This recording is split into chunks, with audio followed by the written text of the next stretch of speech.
I'm Pat and I'm teaching you Tagalog every day in 2025. Today's Tagalog word number 24 is paano. How? Paano. For example, paano mo ginawa yan? How did you do that? Take note of the pronunciation. When there are double vowels in Tagalog, you say each vowel sounds separately. Paano. The two main sentence structures when using the word paano is paano plus a pronoun or paano plus a verb. For example, paano mo niluto yung barbecue? How did you cook the barbecue?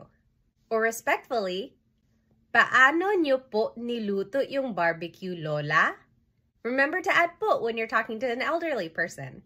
When using a verb, it would be, paano magluto ng barbecue?